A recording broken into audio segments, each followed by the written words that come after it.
ሌጋል ቴክ የተባለ አፕሊኬሽን ታውቃለህ ወይ? በደንብ ነው የማውቀው። ከሀሳቡ ጀምሮም ያው ባለን ቀረቤታ ከእሱ ጀምሮ ፕላትፎርሙ በዚህ መንገድ ቢሆን በሚል ብዙ ጊዜ ገንቢ ሀሳቦችን ሰጠ ነበር። ግን ከዛ በኋላ አፕሊኬሽኑ ወደ ተግባር ከገባ በኋላ በእርግጥ የዛን ያህል እንትን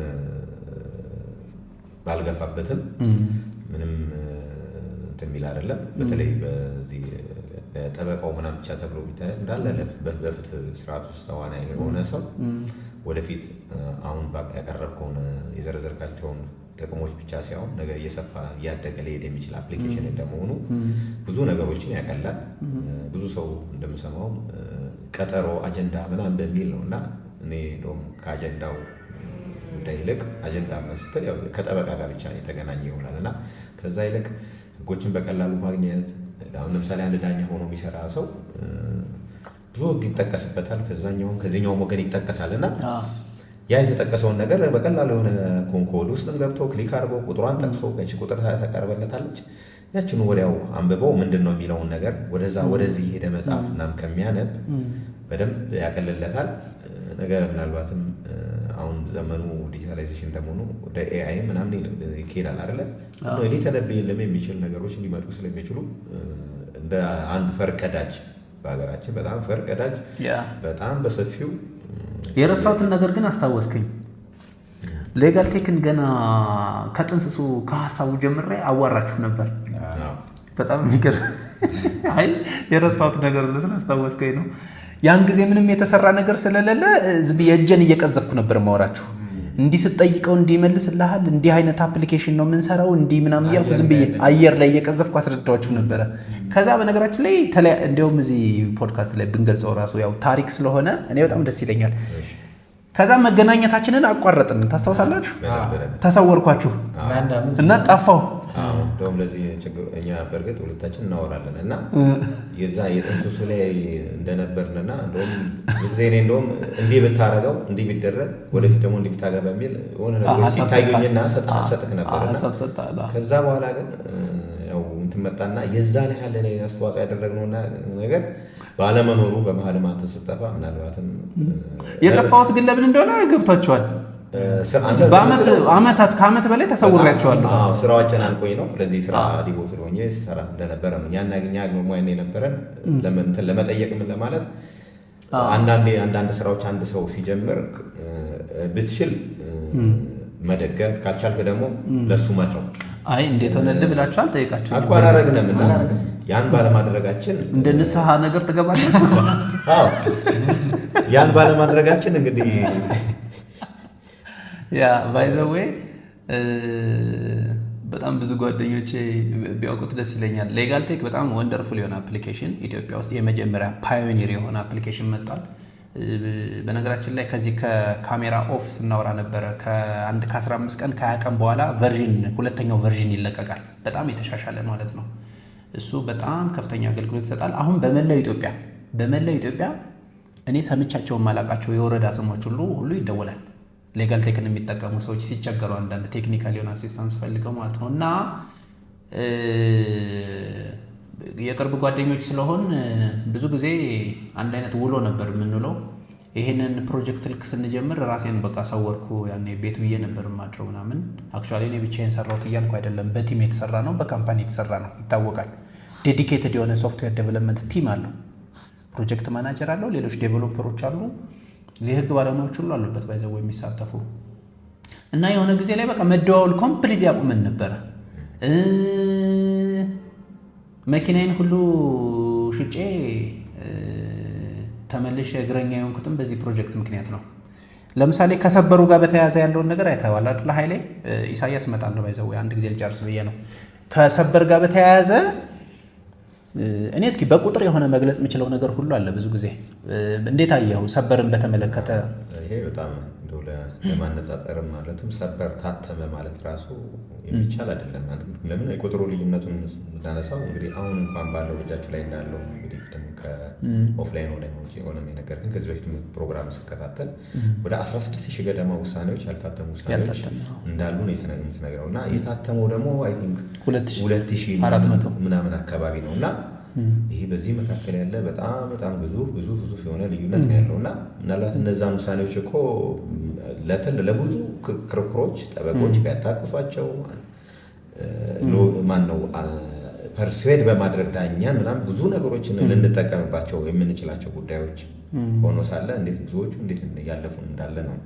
ምናልባት እየተመረጡ ታትመዋል ብንልም አንዳንዴ ያልታተሙትን ደግሞ ስናያቸው እንደዛ የሚባሉ አይደለም። እኔ አንዳንዴ አሁን እያገኘናቸው ያሉት ውሳኔዎች ስናያቸው እንዲሁ ከተመረጡት ውሳኔዎችና ከታተሙት ውስጥ እንደው ምንም የተለየ ነገር የላቸውም ብለህ የምተዋቸው አልነበሩ። ብዙ መረጣ ተደርጎ አሁንም ቢሆን በጣም የህትመቱ ስራ ስላልተሰራ አሁን የተባለውን ሌጋል ቴክአፕ በመጠቀም የሚገኘው ጥቅም ቁጥር ስፍራ ያለው ጥቅም አይደለም እና ትልቅ ልዩነት ነው የፈጠረው።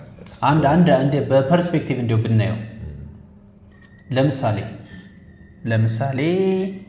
ለምሳሌ አንድ የህግ ኢሹ እስኪ የሆነ ብዙ ጊዜ ሰበር ላይ የተሰጠ ውሳኔ አንድ ኢሹ ለምሳሌ ምን እንውሰድ የሆነች ለምሳሌ ከ500 ብር ሲምፕል እናድርገው ከ500 ብር በላይ የተደረገ የብድር ውል ስምምነት ማስረዳት የሚቻለው በጽሁፍ ነው የምትል ድንጋጌ አለች። እሷን ድንጋጌ ትርጉም የሰጠባት የሰበር ውሳኔ ይኖራል የተለያየ። ሁሉንም ውሳኔዎች ለቅመህ አምጣልኝ ብልህ ስንት ጊዜ ይወስድብሃል? በጭራሽ የሚታሰብም አይደለም፣ ለመፈለግም አታስበውም። አሁን ባለው ሁኔታ ከአፕሊኬሽኑ ውጭ ሆነ ሳስበው እንግዲህ እነዛ የታተሙት ወደ 26 ነው። አሁን የታተሙት 27 ቅጾች ሄደን የት ነው ሄደው ማውጫዎች ጋር ሄደን እንደው ከኔ ኢሹ ጋር የሚቀራረብ እያለን በዛ መንገዳችንን የምንፈልግበትን ጊዜ ለማሳጠር ሞክር ይሆናል። የአንድ እንኳን መጽሐፍ ራሱ ማውጫ አብተህ አንዴ በእርግጥ የጉዳይ ትርጉም የተሰጠበት የህግ ክፍሎች ይታወቃሉ። እንደዛ ልታወጣ ትችላለህ። ያ በጣም ብዙ ጊዜ አድካሚ ነው፣ አሰልችም ወይም ልትወም ትችላለህ። ያልታተመው ግን አሁን በእናንተ የት ትሄዳለህ? ያልታተመው ጭራሹን እሱ አይገኝም እያልኩ እኮ ነው። ጭራሹን የለም። አክሰስም ስለማታውቅም አትፈልገውም። ማታውቀውን ነገር አትፈልግም እኮ የለም፣ ተደብቆብሃል ማለት ነው። ባይዞ ተደብቋል። በአዋጅ ደረጃ ባይዞ ያን አስገዳጅ እንዲሆን እስከተቀመጠ ድረስ መታተምና እንድናውቀው መደረግ አለበት። ለምን አስገዳጅ ነው። አንድ ህግ በታች ፍርድ ቤቶች ሁሉ አይደለም። ከዛም በኋላ ያለው ሰበርም ሲወስን እነዛን መሰረት አድርጎ እስካልተቀየረ ድረስ የመስራት ግዴታ አለበት። 16,000 ውሳኔዎች ገደማ ደብቀ እና 2,000 ውሳኔ ብቻ ለቀ ሰበርን እንደ አሴ ፕሬዚደንት እየተከተል ነው ብሎ ማውራት ምን ያህል ይቻላል? እኩል ትጥቅ የሌለው ጠበቃ ሲከራከር ማለት እኮ ነው። ዳኞቹም ትጥቅ የላቸውም እኮ አሁን እየወሰኑ ያሉት ዳኞች እኮ ራሱ ሊገዙበት ይገባል። እነሱ ራሱ አያውቋቸውም። ለምሳሌ ዳኛ እኮ በየጊዜው ሰበር ከጀመረን ጀምሮ 97 ነው አይደል? ጀመረው 99 አካባቢ 454 ነው አዋጁ። ልክ ነህ፣ ግን ውሳኔዎቹ 99 ነው የሚሉት። አይ ሌጋል ኢፌክቱን ነው። ልክ ነህ፣ 97 ነው እና 21 ዓመት ጀምሮ ያሉ ዳኞች እኮ የሉም። እኔ ራሱ አሁን ባለ ወደ ኋላ ሄጄ ለዳኝ ሰብ የወሰንኩባቸውን አድርገው ያረኩባቸውን መንገዶች ሁሉ አስታውሳቸዋለሁ። አላስታውሳቸውም እኮ የራስን ውሳኔ ቢሆን። ስለዚህ ዳኞች በየጊዜው የተለዋወጡ ባሉበት ጊዜ ሁሉም ዳኛ ራሱ እዛው ሰበር ላይ ያለው ራሱ ሊያጠናው ሊያነበው ሁሌ ለራሱ ቅርብ እንዲሆን ማድረግ ይጠበቅበታል እና ምን ያህል በፍትህ ስርዓቱ ላይ ራሱ የሚፈለገው ውጤት እየተገኘ አይደለም። ይሄ ራሱ አንዱ የፍትህ ችግር ነው ብሎ ማየት ይቻላል። እና ቅድም ወደ አነሳው ጥያቄ ሲመጣ አንተ ጋር እንግዲህ አፕሊኬሽኑን ሲታይ ለምሳሌ እንዳልከው በዚህ በብድር ኢሹ የሆነም ያው ህጉ ይታወቃል። እሱን ህጉን ጠቅሰህ በዛ ዙሪያ ለምሳሌ አሁን ቅድም እንደተባለው አሁን እኛ ሀገር ነው 1723 ምናምን ይበዛል አይደል? 1723 በየጊዜው ብዙ የተለያዩ አቋሞች የተለያዩ ሁኔታዎች እንደ ሁኔታው እንደ ፋክቶች ይለያያሉ። ሰበር ቢያስገድደው ተመሳሳይ ፋክት ሲኖር ነው እና 1723 እንደየፋክቱ የተሰጠባቸው ትርጉም አለ እና 1723 ስትል ከ1723 ጋር የሚያያዙ ውሳኔዎች 100 ቢኖሩ 1000 ውሳኔዎች ቢኖሩ ግልብጥ አድርጎ የአንተ አፕሊኬሽን ያወጣላል። ከዛ በኋላ በዛ ጉዳይ ላይ ጥናት እንኳን ልስራ ብትል በጣም የተሟላ መረጃ አለ ማለት ነው። በነገራችን ላይ ቆይ እንደ ከመጨረስ በፊት አሁን ኦፍ ካሜራ ሪከርድ ከማድረጋችን በፊት ኮዶችን እያወጣን አየን። የሰበር ውሳኔም የተወሰነ አየን። ፍጥነቱን እንዴት አየው? ፍጥነቱ ፍራክሽን ኦፍ ሰከንድ እኮ አለ። ከአንድ ሰከንድ በታች ነው። እኔ ቪዲዮ ስሰራ ምናልባት የሰከንድ አንድ 25ኛ ምናምን ነው በሰከንዶች ውስጥ ራሱ ነው። ክሊክ ሳደርገው ወጥቷል። አንድ ቀጣዩን ቁጥር እኮ በቁጥር ቆጠራ ቅጽበት በለው ልዩነት በለው አንድ ብዬ ሁለቴ ማለት ያለ ነው። አንድ ብዬ ሁለት እንደምቀጥለው አይነት ጋፕ ነው ያለው። ባይዘው እንደዚህ ማወራው ለምንድን ነው መሰለህ ኃይሌ? በመጀመሪያ ደረጃ ሌጋል ቴክን አይተኸው እንደዚህ አይነት ዊትነስ ስለሰጠህልኝ ለእኔ በጣም ነው ደስ የሚለኝ፣ በጣም ነው የማመሰግነው። ቪዲዮ ግን ሪከርድ የማደርግበት ግን ዓላማ ምንድን ነው መሰለህ? ሌጋል ቴክን የሚያውቁት ሰዎች አሉ።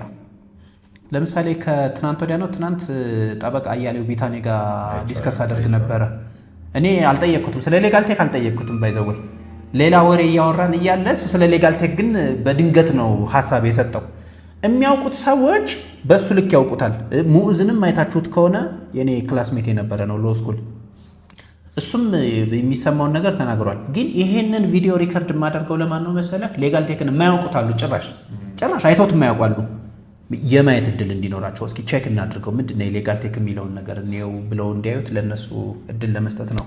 ወደ ኢሳያስ እመጣለሁ። ስለ ሌጋል ቴክ ተጨማሪ ነገር ንገረን እና አንተ ያየህበትን መንገድ ዮር ሪያክሽን። ያው ኃይሌ ካለው ጋር እኩል ነው የምናውቀው የሌጋል ቴክን እንትን ማለት ነው። ታሪካዊ አመጣጡ ጥንስሱን ሁላ ማለት ነው። ግን አሁን ስታወሩ አንድ ነገር የችሎት ገጠመኝ እንደውም ትዝ አለኝ በዚህ አጋጣሚና ምንድነው ያው ስለ ሰበር ጠቀሜታ ምናምን ባይሆንም ዲስከሽናችን አሁን ላይ ኢፌክት አለው። ሰበር የህግ ያህል ኢፌክት አለው። ደግሞ በጣም ብዙ ጥቅም እየሰጠ እንደሆነ ይታወቃል። ሰበር ምን አለ ነው በሆነ ጉዳይ ላይ የምንለው ማለት ነው። እና አንድ ችሎት ላይ ቁጭ ብዬ የሆኑ ጠበቆች ይከራከራሉ። የቃል ክርክር እያደረጉ ፍርድ ችሎት ላይ የቃል ክርክር እያደረጉ እኔ ያው እየጠበኩ እየሰማሁ ነው። እና ጠበቃው ይህም በዚህ ጉዳይማ ሰበር ውሳኔ ሰጥቶበታል ምናምን ብሎ ይከራከራል። እሺ ሰበር ቁጥሩን ይሏል ዳኛው። አላስታውሰውም አለ። ከዛ የዱቤ ማከረከር የለም አለው። በዱቤማ ክርክር የለም ብለው አለፈው። አሁን ትዝ አለኝ ምንድነው ሰውየው የሚፈልጉትን እንትን አሁን በአንተ ሌጋል ቴክ በዛች ቅጽበት ላይ ማውጣት ይችሉ ነበር። በሰከንድ በችሎት ላይ እዛም ላለ ለሌላም ጠበቃ ይህን ሲሰማ የዱቤ ክርክር እንደሌለ ሲያውቅ በዚህ ሌጋል አፕ አማካኝነት የሚፈልጋቸውን የሰበር ውሳኔዎች ለዳኛው ለማቅረብ አይቸገር የሚለውን የጠቀሜታውን ያረት ልክ ነህ። ዳኛውም ጠበቆቹም ሶስቱም ቢኖራቸው በቅጽበት እያወጡ ላይ ትችላሉ።